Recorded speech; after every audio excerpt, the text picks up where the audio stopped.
الشيطان اللعين الرجيم بسم الله الرحمن الرحيم الحمد لله رب العالمين الصلاة والسلام على أشرف الخلائق أجمعين سيدنا ونبينا وشفيع ذنوبنا وطبيب نفوسنا حبيب إله العالمين أبو القاسم محمد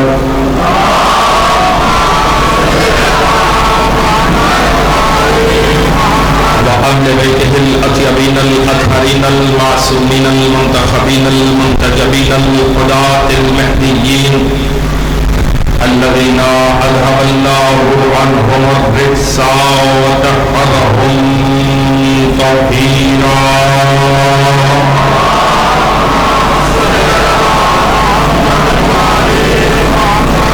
واللعنة الدائمة الباقية على أعدائهم ومنكري فضائلهم وغاصبي حقوقهم أجمعين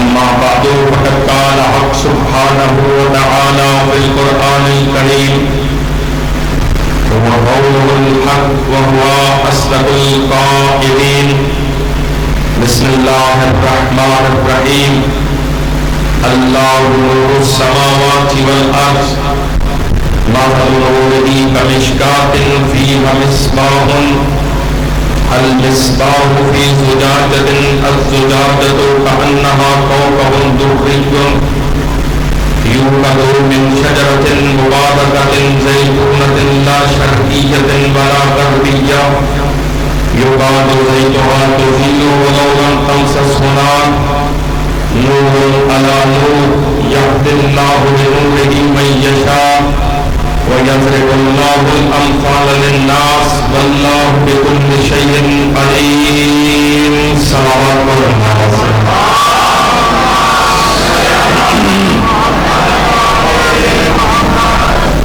اپنی اپنی حاجات کی قبولیت کے لیے جمعیہ مومنین کی سلامتی کے لیے ظہور امام میں تعجیل کے لیے صلوات مل کے بلند آواز سے پوجے محمد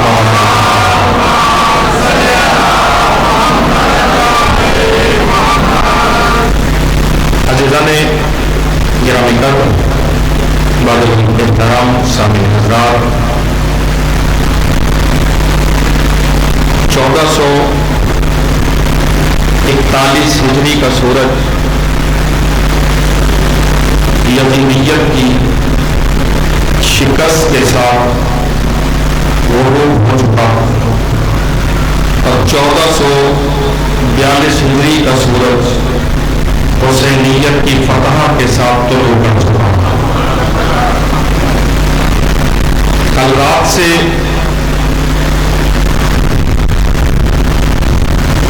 کائنات کے ذرے ذرے تک حسین جیسے چراغ ہدایت کی روشنی متلاشیان حق کو اپنی طرف دعوت فکر دے رہی ہے. یہ سایہ مبارکہ کو عنوان سخن کے طور پر تلاوت کرنے کا شرف حاصل کیا گیا ہے. یہ سورہ نور کی آیت نمبر 35 ہے جس میں خالق النور نے رہتی دنیا تک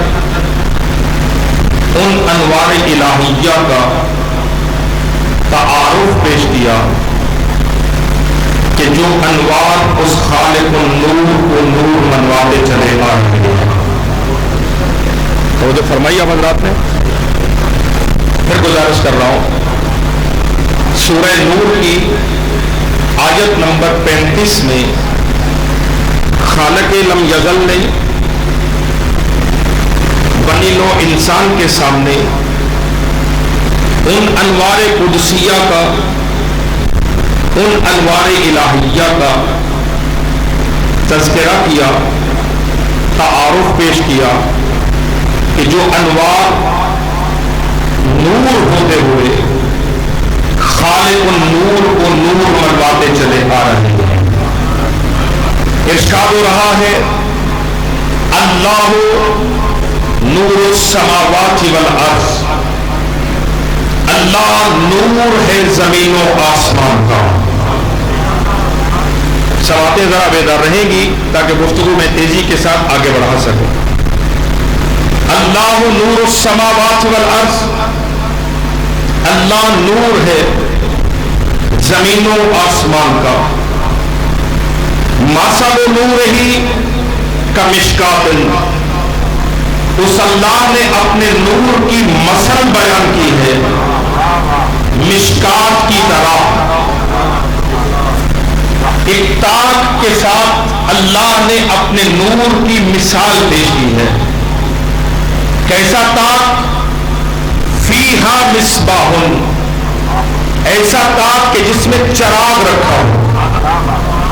المصباح فی زجاجۃ، وہ چراغ ایک قندیل میں ہو، ایک شیشے میں ہو۔ الزجاجۃ کأنہا کوکب دری، وہ قندیل، وہ شیشہ کہ جو چراغ کو اپنے اندر محفوظ رکھے ہوئے ہے، وہ اتنا شفاف ہے، اتنا صاف ہے کأنہا کوکب دری، کہ جیسے ایک چمکتا ہوا موتی ہو۔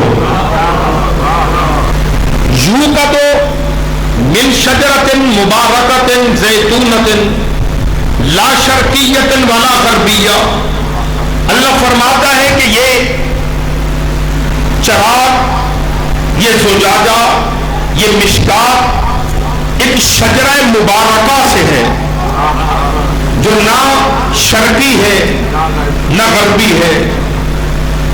یکاد زیتھا تضیء، عنقریب ممکن ہے کہ اس کا تیل خود ہی بھڑک پڑے۔ لو لم تمسسہ نار، جبکہ اس چراغ کو یا اس تیل کو آگ نے چھوا ہی نہیں ہے۔ متوجہ ہیں اگر آواز تو؟ لو لم تمسسہ نار، جبکہ آگ نے اس تیل کو چھوا ہی نہیں ہے۔ نور علی نور، یہ تو ایسے ہی ہے جیسے نور بالائے نور ہو۔ یہد اللہ لنورہ من یشاء، اللہ ہر کسی کو اپنے نور کی ہدایت نہیں کرتا۔ یہد اللہ لنورہ من یشاء، اللہ جسے چاہتا ہے اپنے نور کی جانب ہدایت کرتا ہے۔ یضرب اللہ الامثال للناس، اور یہ بھی اللہ کا احسان ہے کہ وہ لوگوں کے لیے مثالیں پیش کرتا ہے۔ واللہ بکل شیء علیم، اس لیے کہ اللہ ہر شے کا علم رکھنے والا ہے۔ توجہ فرما لیا حضرات، یہ آیت کا وہ معروف ترجمہ ہے جو میں نے آپ کی خدمت اقدس میں منبر سے بیان فرمایا، جس پر آنے والے ایام میں انشاءاللہ طالب علمانہ انداز میں گفتگو ہو سکے گی کہ اللہ اس آیت نور میں کس کس نور کو منوا رہا ہے۔ بتاؤ جی ہے بتا، اللہ نور السماوات والارض، اللہ زمین و آسمان کا نور ہے۔ یہاں نور بمعنی منور ہے، یعنی اللہ زمین و آسمان کو روشنی دینے والا ہے، اللہ زمین و آسمان کو منور کرنے والا ہے۔ یا بعض علماء نے ترجمہ کیا کہ اللہ زمین و آسمان کو مزین کرنے والا ہے، یعنی اللہ نے زمین و آسمان کو مختلف سیاروں اور ستاروں سے سجایا، اس آسمان کو روشنی دینے کے لیے شمس و قمر کو پیدا کیا، نجم و کواکب یہاں پر لگائے تاکہ یہ مزین ہو۔ کہ اللہ مزین کرنے والا ہے۔ اب دنیا خود فکر کرے کہ اگر سورج اور چاند اس آسمان و زمین کو زینت عطا کر رہے ہیں تو پھر آخر یہ چاند اور سورج بھی تو کسی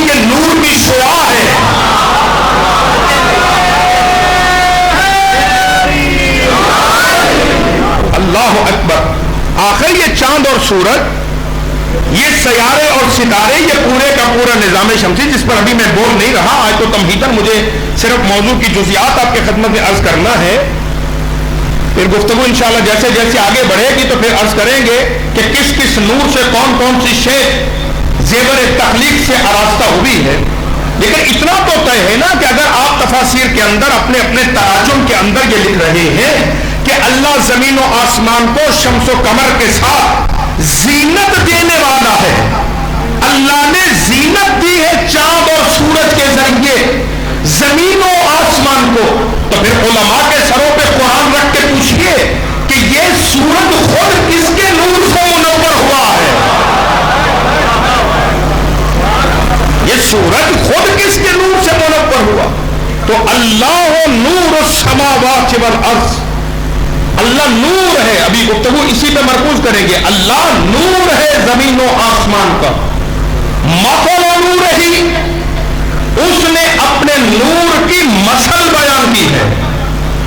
لفظوں پہ توجہ رہے گی میرے عزیزان من، کیونکہ اس انتظامیہ کے اعتماد کے ساتھ، خدا کی توفیق اور اہل بیت کی تائید کے ساتھ یہ مسلسل چوتھے عشرے سے آپ مومنین کی زیارت کا شرف حاصل ہو رہا ہے، اور میں اپنے پورے دعوی طالب علمی کے ساتھ اور اس اعتراف کے ساتھ میں ایک معمولی سا طالب علم ہوں، اور آپ بزرگان کی دعاؤں سے انشاءاللہ جو بھی الفاظ اور خیرات دروازے سیدہ سے نصیب ہوئی ہے وہ آپ کی خدمت میں ارسال کر رہا ہوں۔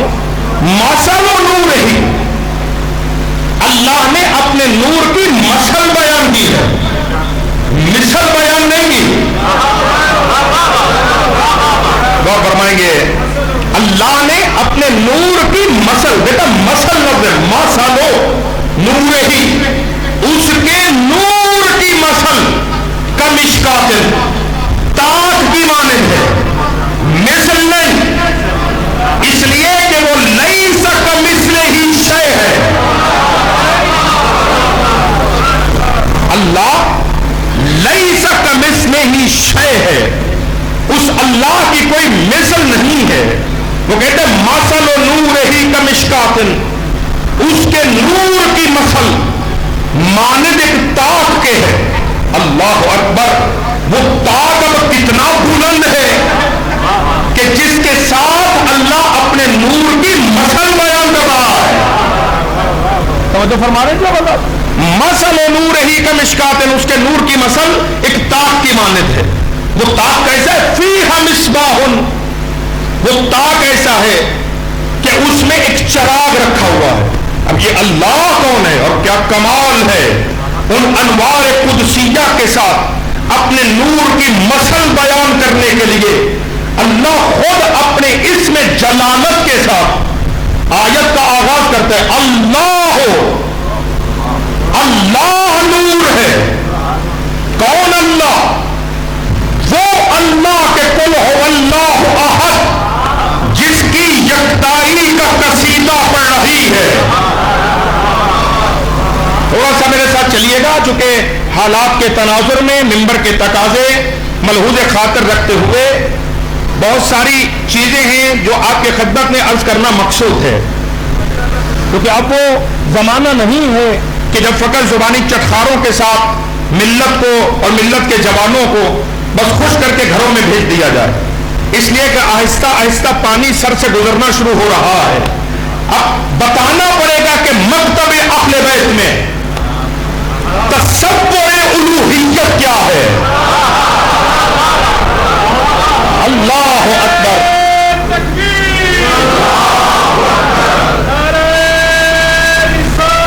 یا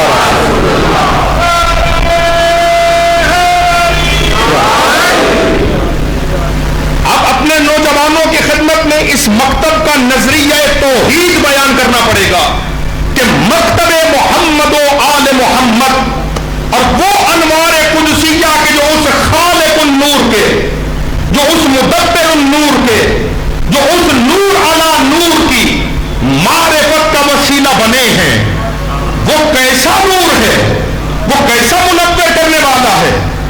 اہل بیت نے کیا کہا؟ تو وہ اللہ، وہ جل شانو، وہ عز اسمو، کہ کل ہو اللہ احد، جس کی یکتائی کا قصیدہ ہے، لم یلد ولم یولد، جس کی سمدیت کا ترانہ پڑ رہی ہے. اب تھوڑے لوگ مشکل ہیں مگر میرے ساتھ چلیے گا عزیزان من، آپ مشکل کشا کے ماننے والے ہیں. لم یلد ولم یولد، جس کی سمدیت و بے نیازی کا ترانہ پڑ رہی ہے. لم یکن لہ کفوا احد، اسے ہر رشتے سے مبرہ اور منزہ منواتی چلی آ رہی ہے. عزیزان من، میرے خاموش نوجوانوں، اگر آپ قل هو اللہ احد پر ہی توجہ کریں تو پھر آپ کو سمجھ میں آئے گی کہ جہاں یہ قل هو اللہ احد اللہ کی وحدانیت پہ گفتگو کر رہی ہے، وہاں یہ سورہ قل هو اللہ احد عظمت محمد و آل محمد بھی، رفیع بھائی، عظمت محمد و آل محمد بھی منوا رہی ہے. آغاز کہاں سے ہو رہا ہے؟ قل هو اللہ احد، مصطفیٰ، مجتبیٰ، مرتضیٰ، طٰہٰ، یاسین، مزمل و مدثر، آپ کہیے اللہ اکبر، اللہ اکبر. قل، آپ کہیے. جو احد ہے وہ نہیں کہہ رہا، آپ کہیے. قل، حضور میرے محبوب آپ کہیے، آپ اپنی زبان اقدس سے کہیے هو اللہ احد، وہ اللہ ایک ہے. میں کچھ کہہ رہا ہوں هو اللہ احد. میرا محمد آپ کہیے، میں محمود ہو کے آپ سے کہہ رہا ہوں، کیونکہ میں نے محمود ہو کے آپ کو محمد بنایا. اب آپ میری یکتائی کا اعلان کیجئے هو اللہ احد، وہ ایک ہے. اللہ الصمد، وہ ایسا ایک ہے، بے نیاز ہے، محتاج نہیں ہے، وہ یکتا ہے. اب توجہ ہو اگر عزیزان من غور فرما رہے ہیں اگر آپ، تو پھر میں تھوڑی سی وضاحت میں جانا چاہ رہا ہوں کہ اللہ کرے یہ مجمع میرا ساتھ دے دے تاکہ یہ میٹر کسی حد تک آپ کے ذہن عالیہ کے سپرد کر سکوں. اللہ فرمانا میرا محمد کہیے قل هو اللہ احد، آپ کہیے. میں شاید لفظ آپ پہنچا نہیں پا رہا، آپ اس کی لطافت کو محسوس نہیں کر رہے. خدا کہہ رہا ہے آپ کہیے توحید اس کی ہے، یکتائی اس کی ہے، وحدہ لا شریک اسے منوانا ہے، اور وہ لا شریک ہو کے کہہ رہے ہیں آپ کہیے، تاکہ قیامت تک کے لیے زبانیں بند ہو جائیں کہ اگر درمیان سے محمد کو ہٹایا تو تم اللہ کی توحید تک بھی پہنچ نہیں سکتے.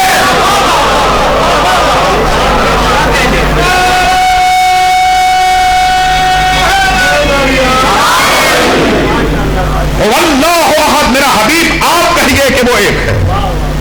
اب چونکہ بحث شاید میں یہ کر لیتا مگر زبان پہ آ رہی ہے تو میں اسے روکنا نہیں چاہ رہا ہوں، تو میں چہروں کا اب اشتیاق دے رہا ہوں کہ کیوں زور دے رہے مولانا اسی پہ کہ آپ کہیے بنانے والا ایک ہے، ادھر بننے والا ایک ہے. نہ اس بنانے والے نے اس سے پہلے کسی کو بنایا، نہ اس بننے والے سے پہلے کوئی بنا. ایک ہی بنانے والا، ایک ہی بننے والا. اب وہ چاہتا ہے کہ میں ایک رہوں. تھوڑی بات مشکل ہے مگر ساتھ چلیے گا عزیزان من. وہ بنانے والا چاہتا ہے کہ میں ایک رہوں. اب اس کا ایک رہنا دلیل ہے، لازم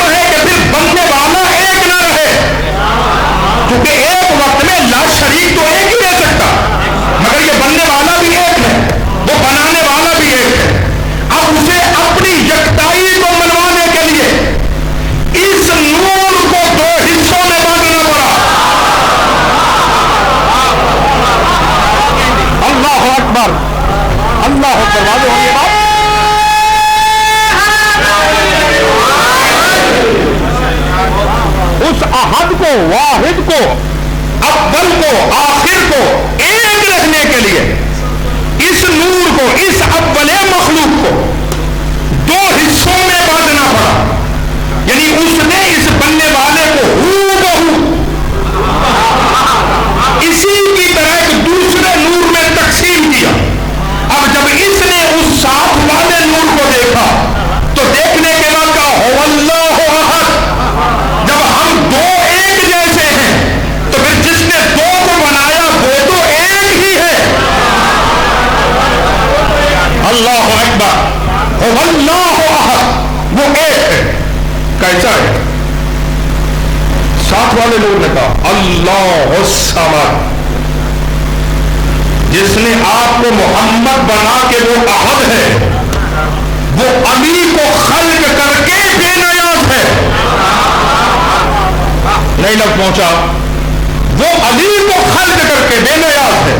آج اگر کسی کے ذہن میں یہ بات آ رہی ہے اور وہ یہ نظریہ زمانے میں پھیلانا چاہنے کہ اگر ہم بندگی نہ کریں, ہم نماز نہ پڑھیں, ہم خیرات نہ کریں تو اللہ تو ہمارا محتاج ہے. جو علی کو بنا کر کسی کا محتاج نہیں ہوا, میرا مجموعہ میرے ساتھ ہے یا نہیں ہے, جو علی کو بنا کے کسی کا محتاج نہیں ہوا. اللہ الصمد, وہ اللہ بے نیاز. مصطفیٰ نے کہا وہ احد ہے, علی نے کہا وہ صمد ہے. اب اس نے انہی دو انوار میں سے دو نور اور خلق کیے. اس نے ان دو انوار میں سے دو نور اور خلق کیے. جب وہ دو نور خلق ہوئے تو اب پہلے نے کہا تھا وہ احد, دوسرے نے کہا وہ صمد. یہ دو بنے تو انہوں نے کہا لم یلد ولم یولد. معلوم نہیں ہے مجمع میرے ساتھ چل رہا ہے یا نہیں چل رہا ہے. میں نے عرض کیا تھا کہ گفتگو تھوڑی میں مشکل کرنے جاؤں گا مگر میرے ساتھ چلتے آئیے گا. ان دونوں انوار نے کہا لم یلد ولم یولد. گھبراہٹ تو نہیں رہا میرا مجمع. لم یلد ولم یولد کہ وہ نہ کسی کی اولاد ہے نہ کوئی اس کی اولاد ہے. وہ عیسیٰ ہو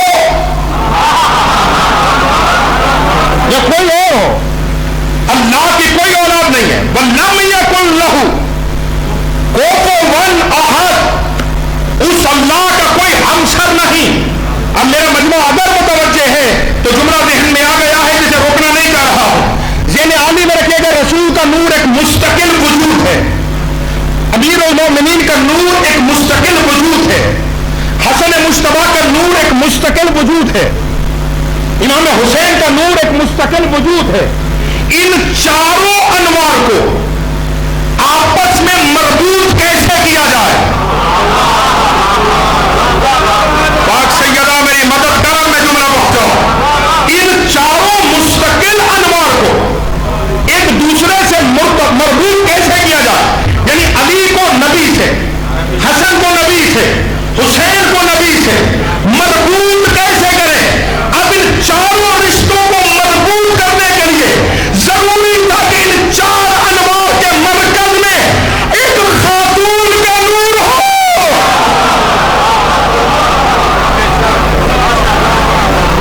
اللہ اکبر.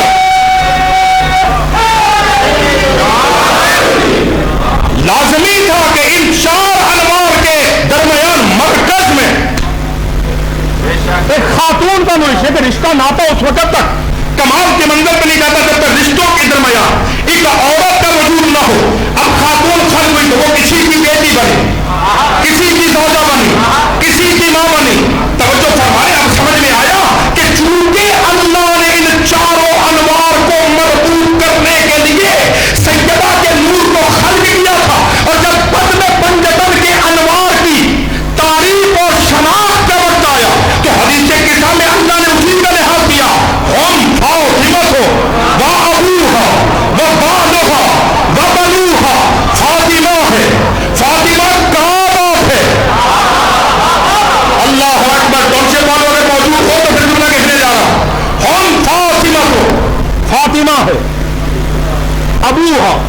فاطمہ کا باپ ہے.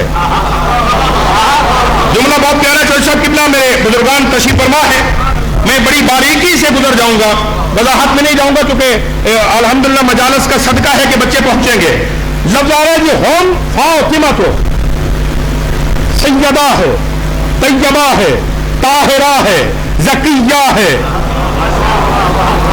نیرہ ہے, منورہ ہے, عابدہ ہے, زاہدہ ہے, راضیہ ہے, مرضیہ ہے.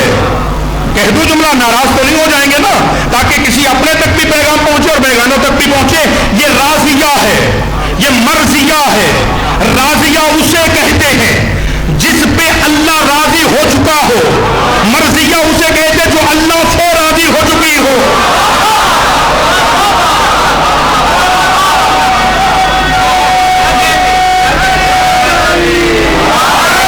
توجہ فرما رہے ہے نا قرآن میں سورہ الفجر میں, یا ایتھا النفس المطمئنہ ارجعی الی ربک راضیۃ مرضیہ. اے نفس مطمئنہ, پلٹ اپنے رب کی طرف, اس حالت میں پلٹ, اس حالت میں پلٹ اپنے رب کی طرف. راضیۃ مرضیہ, کہ رب تجھ سے راضی ہے, تو رب سے راضی ہو جا. رب تجھ سے راضی ہے. اللہ خبر دے رہا ہے کہ میں اس سے راضی ہوں. یعنی راضیہ جس سے اللہ راضی, مرضیہ جو خدا سے راضی. تو جب خدا راضی ہو چکا ہے تو پھر رضی اللہ کہنے کا فلسفہ کیا ہے؟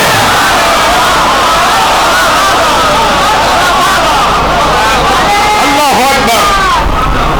توجہ ہے جی بابا, جب اللہ راضی, اللہ فرما رہا ہے کہ میں اس سے راضی ہوں, میں اس سے راضی ہوں. رضی اللہ تعالی عنہ, اس دعا سے کوئی انکار نہیں ہے. یہ دعا اپنے مقام پہ بجا ہے, مگر یہ دعا اس کے متعلق کی جائے گی جس کے متعلق ہمیں یہ خدشہ ہو پتہ نہیں اللہ راضی ہے یا نہیں ہے. میرے عزیزان من, میرے خاموش دوستو, دیکھیے دعا ہم اسی کے متعلق کریں گے نا. امکان ہے جہاں پر 50-50 چانس ہے, پتہ نہیں راضی ہے یا راضی نہیں ہے. اب ہم دعا کریں گے رضی اللہ تعالی عنہ, یا اللہ اس سے راضی ہو جا, یا اللہ اس سے راضی ہو جا, یا اللہ اس سے راضی ہو جا, یا اللہ اس سے راضی ہو جا. اب راضی ہونے والے کی مرضی ہے کہ وہ راضی ہونے سے پہلے کیا کیا دیکھتا ہے. اس لیے کہ اس نے اپنی رضا کو مشروط کر دیا ہے فاطمہ کی رضا کے ساتھ. اب جس چیز کے متعلق دعا کرنی ہے, اس سے راضی ہو جا, اس سے راضی ہو جا, اس سے راضی ہو جا. وہ راضی ہونے سے پہلے دیکھے گا فاطمہ راضی ہے یا نہیں ہے.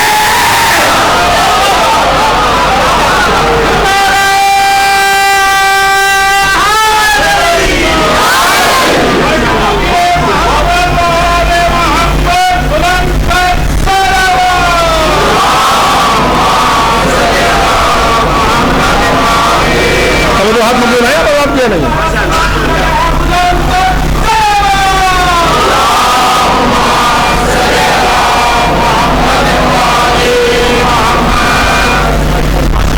آپ کی توجہات ہیں, بیان ذہنوں پہ بوجھ تو نہیں بن گیا. جو ذرا بیدار ہیں وہ ذرا بلند سلوات سے ایک مدد فراہم فرمائیے گا.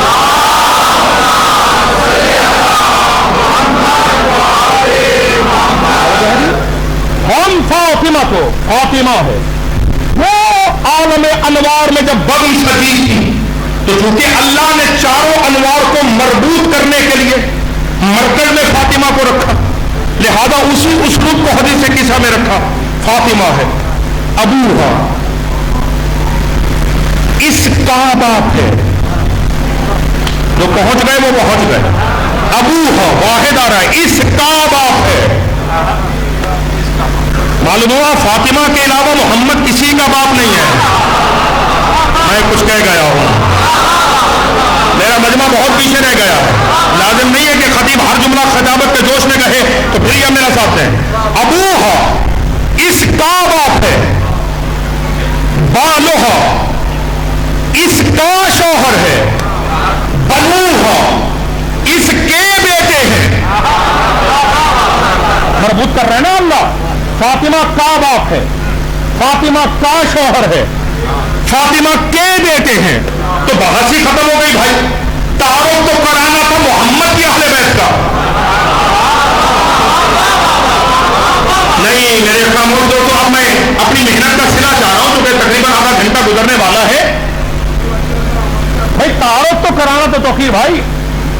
سرکار کے اہل بیت کا. نبی نے کہا تھا اللہم ان ہؤلاء اہل بیتی، یہ میری اہل بیت ہے. تو اللہ نے تعارف تو محمد کے اہل بیت کا کرانا ہے نا. تو اللہ تعارف میں یہ کہتا محمد کی بیٹی ہے، محمد کا داماد ہے، محمد کے نواسے ہیں.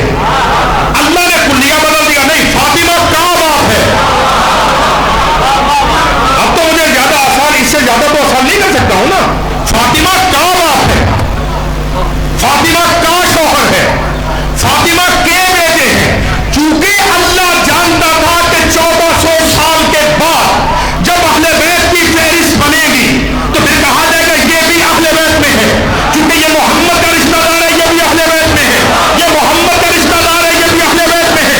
اللہ نے 1400 سال پہلے فاطمہ سے تعارف کرا کے دروازہ ہی بند کر دیا. محمد کے رشتہ داروں کو اہل بیت نہیں کہتے، فاطمہ کے رشتہ داروں.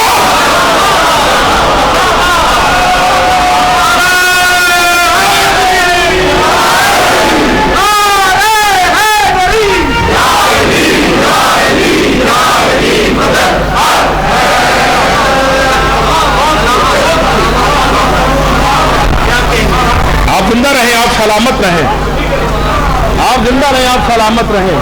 اب چاروں انوار ذہن میں ہے نا. کیا کیا کہا کس نے؟ رسول نے کیا کہا؟ واللہ احد، وہ ایک ہے. میں بزرگوں سے دعاؤں کا طالب ہوں جی. خصوصاً آپ دعا فرمائیں گے کہ مولا صحت نصیب فرمائے تاکہ میں یہ میٹر آپ کی خدمت میں عرض کر سکوں.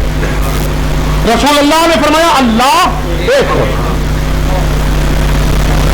بے نیاز کے بے نیاز ولی نے کہا وہ صمد ہے.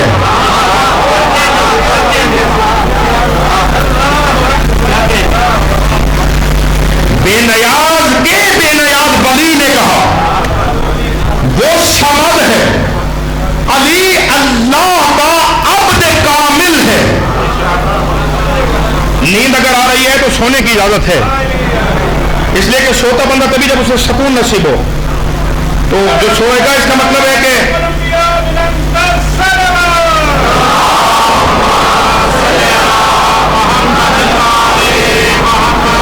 امیر المؤمنین یعقوب الدین امام المتقین قائد غر المحجلین قسیم النار والجنہ ساقی حوض کوثر علی اللہ کا عزیزان من عبد کامل ہے. علی معبود نہیں ہے، علی اللہ کا عبد کامل ہے. تو جب بندہ کسی کا محتاج نہیں ہے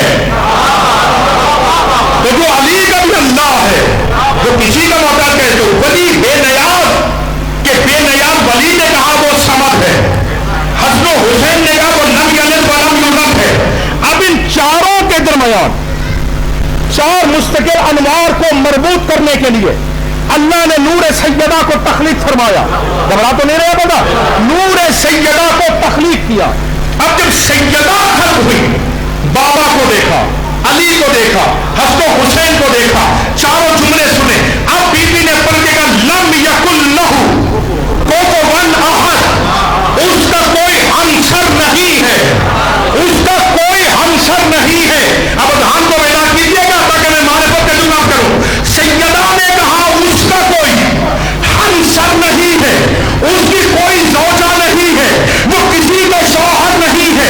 اللہ کو فاطمہ کا یہ جملہ اتنا پسند آ گیا کہ اے سیدہ تو نے مجھے کہا میں کسی کا ہمسر نہیں. اب اللہ تجھ سے وعدہ کرتا ہے، زمین پہ آدم بھی ہے، زمین پہ نوح بھی ہے، زمین پہ موسیٰ بھی ہے، زمین ابراہیم بھی ہے، زمین پر بڑے بڑے انبیاء ہیں. لیکن میں وعدہ کرتا ہوں اگر علی نہ ہوگا تو تیرا کوئی ہمسر نہ ہوگا.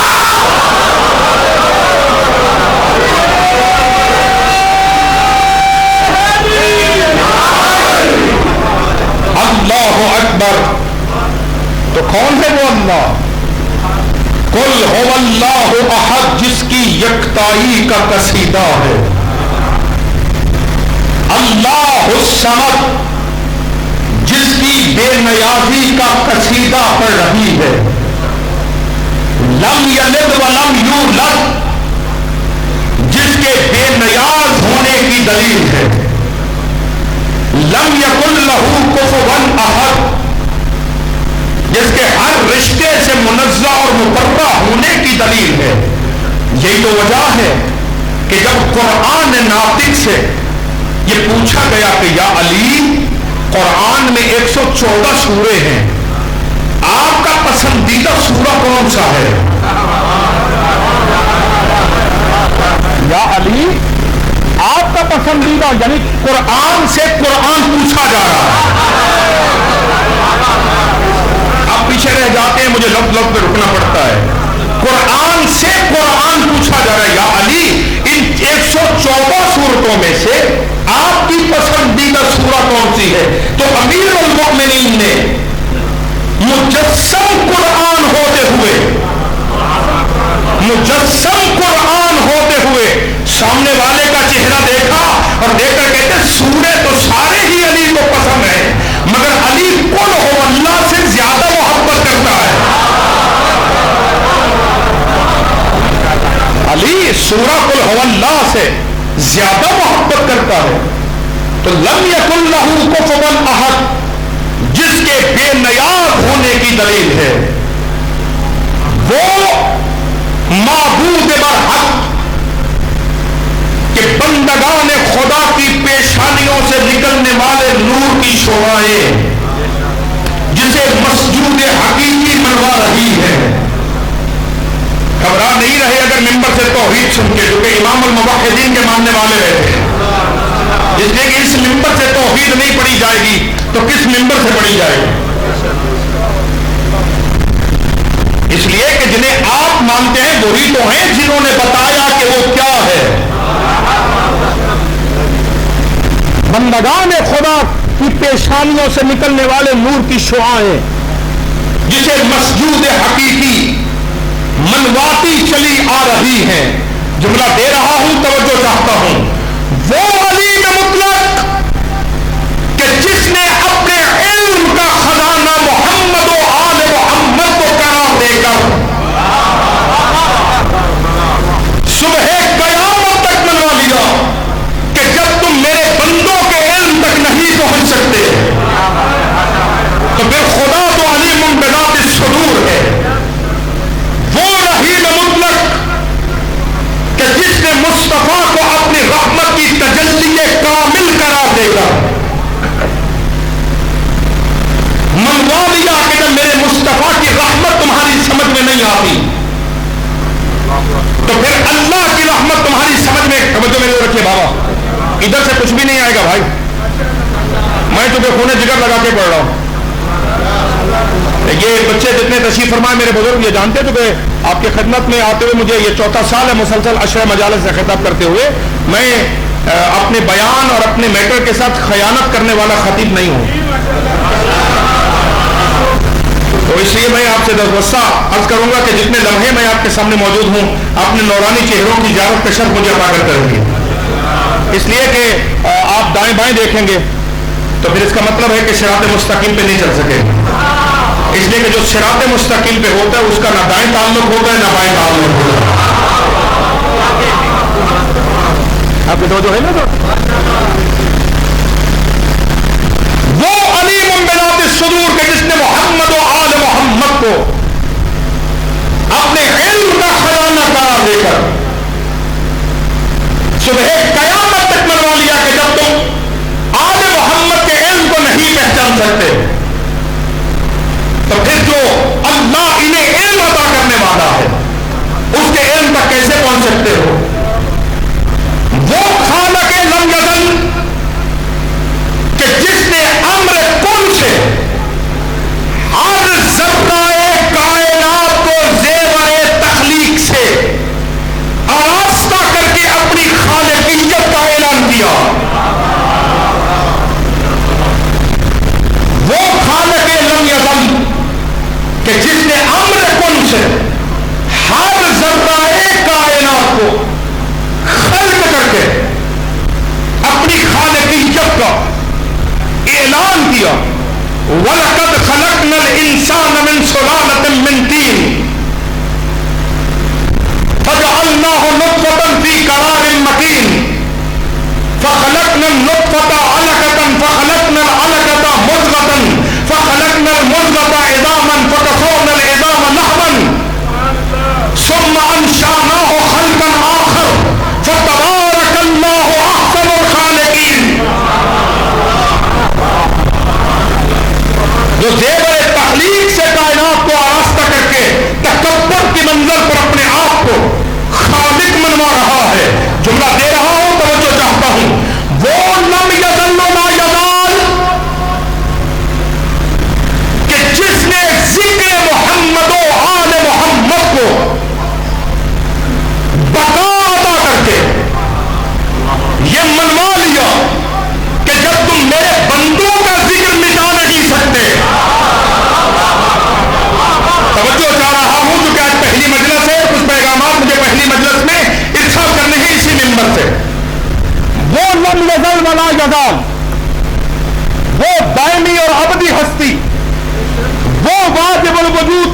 نہیں ہے. اس نے ذکر محمد و آل محمد کو بقا عطا کر کے منوا دیا کہ جب بندوں کا ذکر نہیں مٹا سکتے تو پھر تم فانی ہو کر مجھ جیسے باقی کا ذکر کیسے مٹا سکتے ہو. آپ کسی مولانا کا کسی نشے میں مدہوش ہو کر یہ کہنا کہ ہم ان مجلسوں کو منعقد نہیں ہونے دیں گے, ہم یہ جلوس نہیں نکلنے دیں گے. مولانا اگر یہ جلوس ہماری وجہ سے نکلتے, اگر یہ مدرسے ہماری وجہ سے قائم ہوتی تو شاید ہم مان لیتے کہ تمہاری دھمکی صحیح ہے, مگر یہ مدرسے ہماری وجہ سے نہیں ہے, ہم ان مدرسوں کی وجہ سے ہیں.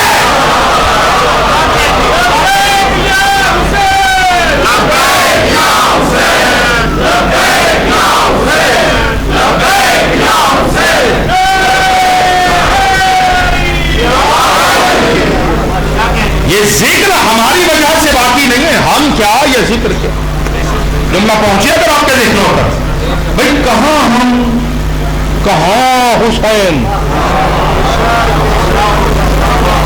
ہم کیا ہیں جو حسین کے ذکر کو قائم کریں. یہ تو اللہ کا شرط ہے, اللہ کی دی ہوئی عزت ہے کہ جس ذکر کو باقی رکھنا اللہ کا کام ہے, اس نے وہ کام ہم جیسے بندوں سے لیا. نہیں میں صحیح چاہ رہا ہوں نکال قرآن کہتے ہیں فاذکرونی اذکرکم واشکرونی ولا تکفرون. تم میرا ذکر کرو میں تمہارا ذکر کروں. کروا گیا بول رہا کیا, تم میرا ذکر کرو میں تمہارا ذکر کروں گا. تو یہ وعدہ تو اللہ کا ہے نا. یہ آیتیں مردے بخشوانے کے لیے تو نہیں آتی کہ مولانا جب کسی کے بھی والد کو بخشوانا چاہیں تو وہاں یہ پڑھے جا کے فاذکرونی اذکرکم, نہ سمجھنے کے لیے کہ وہ ذاکر تلاش کر کہ جس کے لیے اللہ کہہ رہے فاذکرونی اذکرکم, تم میرا ذکر کرو میں تمہارا ذکر کروں گا. کہ دو جملہ وہ لم یزل ولا یزال کہ جس نے ذکر اہل بیت کو بقا عطا کر کے منوایا. جتنی تمہارے اندر طاقت ہے تم وہ لگا کے میرا ذکر کرو, جتنی میرے پاس طاقت ہے میں وہ لگا کے تمہارا. پھر جملہ بدل رہا ہوں, پھر جملہ بدل رہا ہوں کہ شاید ہم میری تعین میں ہاتھ بلند کریں. جہاں جہاں تک تمہارا اختیار ہے, جہاں جہاں تک تمہارا اختیار ہے تم وہاں وہاں میرا ذکر کرو. جہاں جہاں میرا اختیار ہے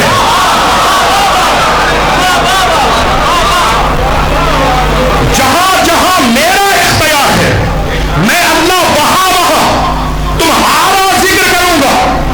یعنی تم میرے ذکر کو زندہ رکھو, میں اللہ تمہارے ذکر کو زندہ رکھوں گا. مولانا حسین نے اللہ کو زندہ رکھا. اب اللہ پہ واجب ہے کہ جب تک وہ اللہ ہے, کمال ہوگی میں کیا کہہ رہا ہوں, جو شیعہ بیٹھا وہ میری تعین میں ہاتھ اٹھائے گا. بابا جب تک امام حسین کے ظاہری اعتبار سے باطن دو اہل بیت سے زمانہ کبھی خالی ہو ہی نہیں سکتا. امام کا جہاں تک اختیار تھا امام نے اللہ کو زندہ کیا, اللہ کے ذکر کو باقی رکھا. اب اللہ پہ واجب ہے کہ جہاں جہاں پر اس کی ربوبیت کا دائرہ ہے وہاں وہاں پر وہ ذکر حسین کو منعقد کرے. اور ذہن عامی میں رکھے گا, پوری زمانہ سے جملہ کہہ رہا ہوں, اگر روپے زمین پر کوئی ایک انسان بھی باقی نہ رہے کہ جو حسین کی مجلس منعقد کر سکے تو پھر اللہ پہ واجب ہے کہ وہ فرشتوں کو نازل کر کے زمین پہ حسین کی مجلس سے منعقد کروائے. اللہ اکبر. اللہ پہ واجب ہے, کیوں؟ اس لیے کہ وہ باقی ہے, اس کے لیے فنا نہیں ہے. کل شیء ہالک الا وجہہ, ہر شے ہلاک ہو جائے گی مگر اس کا وجہ باقی رہے گا, اس کا وجہ باقی رہے گا. وجہ کا معنی کیا جاتا چہرہ, اس کا چہرہ چہرہ ہے نہ، چہرہ چونکہ وجہ شناخت ہوتا ہے. بادیا جی بھائی جان حیران تو نہیں ہو رہے میرے بچوں آپ؟ چہرہ وجہ شناخت ہوتا ہے. یہ پوری باڈی ہو چہرہ نہ ہو تو پہچاننا مشکل ہے. یہ چہرہ ہو اور باڈی نہ ہو تو یہ بتا دے گا کہ یہ کس کا جسد ہے، یہ کس کا جسم ہے، کس کا وجود ہے. تو گویا چہرے کو چہرہ اس لیے کہتے ہیں کہ یہ شناخت کا وسیلہ بنتا ہے. اللہ کہتا ہے ہر شے ہلاک ہوگی مگر اس کی شناخت کروانے والے باقی رہیں گے. ہائے ہائے، بات تھوڑی سی مشکل ہوگی، آپ حیران ہو جاتے. ہر شے ہلاک ہوگی، اس کی شناخت کروانے والے باقی رہیں گے. کیونکہ یہ 14 کیا ہے؟ یہ وجہ اللہ ہے، یہ اس کی شناخت کا وسیلہ ہے. تو اللہ پہ لازم ہے کہ وہ ملائکہ کو بھیج کے حسین کی مدد سے منعقد کروا، چونکہ حسین نے کربلا میں اللہ کا ذکر کیا. حسین نے کربلا میں موضوع دور تو نہیں چلا گیا. حسین ابن علی نے کربلا میں اللہ کا ذکر کیا. کیسے کیا؟ حسین نے اپنی کل سلطنت، تمام سلطنت لوٹا کے اللہ کا ذکر کیا. اب اللہ پہ لازم ہے کہ اللہ اپنے تمام تر وسائل کو بروئے کار لا کر حسین کے تذکرے کو باقی رکھے. حالات جیسے بھی ہوں، اگر یہ ذکر تو ہوگا، ایسے تو نہیں ہے. پچھلے سال عرض کیا تھا، جو سب قبلہ کی فرمائش پہ میرے ذہن میں آ رہے، انہوں نے حکمن مجھے کہا تھا کہ فرش اعضا کی عظمت کے حوالے سے ذرا بات کریں. آپ کو معلوم ہے یہ فرش اعضا کیا ہے؟ آپ کو معلوم ہے یہ فرش اعضا کیا ہے؟ آپ یہ سمجھتے ہیں کہ آپ قالین پہ دری پہ بیٹھے ہیں یا فرش پہ بیٹھے ہیں؟ یہ فرش اعضا حسین اتنا عظیم فرش ہے کہ جو ہم فرش نشینوں کو عرش نشینوں کا ہم نشین بناتا ہے. کتنے ملائکہ ہیں جو آتے ہیں جہاں مجلس حسین منعقد ہوتی ہے؟ کتنے ملائکہ ہیں؟ 4000 فرشتہ تو آلریڈی زمین پہ ہے. جو روز عاشور مدد کے لیے آیا تھا وہ واپس نہیں گیا، وہ آج تک حسین پر گریہ کر رہا.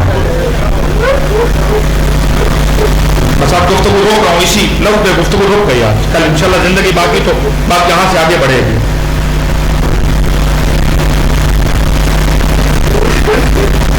کون کون آتا ہے اس فرش اعضا پہ؟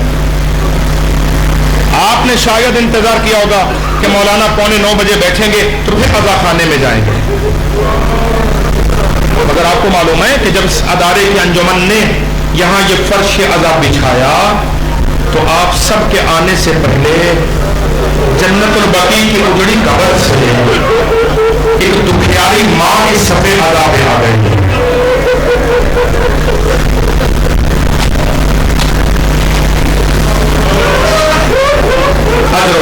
جن کی سنائیں بلند ہو گئی ہیں. ایک دکھیاری ماں پرسہ لینے کے لیے عزاداروں سے پہلے عزا خانے میں آ گئی. اب یہ روایت کا جملہ ہے، میرا جملہ نہیں ہے. روایت یہ کہتی ہے کہ جب مجلس ہوتی ہے تو سیدہ تشریف فرما ہوتی ہے. جب آپ آنسو بہاتے ہیں نا تو غریب کی ماں اپنا رومال بچھا دیتی ہے. کوشش کریں گے یہ گریے کی شبیں ہیں. سیدہ اپنا رومال بچھا کے تمہارے آنسوؤں کو گرنے نہیں دیتی، اس رومال میں جمع کرتی ہے. مجلس ختم ہونے سے پہلے سیدہ عزا خانے کے دروازے پہ چلے جاتی ہے. اب میں نے روایت میں یہ جملہ پڑھا ہے، جب مجلس اختتام پذیر ہوتی ہے نا اور عزادار نکلنے لگتے ہیں اس وقت حسین ابن علی کی زخمی ماں اپنا ہاتھ ماتھے پہ رکھتی ہے اور رو کے کہتی ہے میں تمہارا شکریہ ادا کرتی ہوں. اجرکم اللہ، اجرکم اللہ.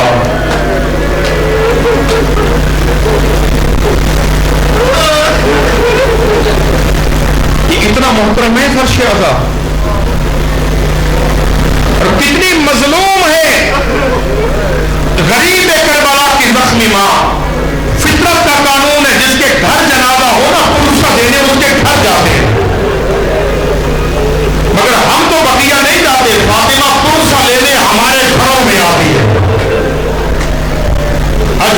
اللہ.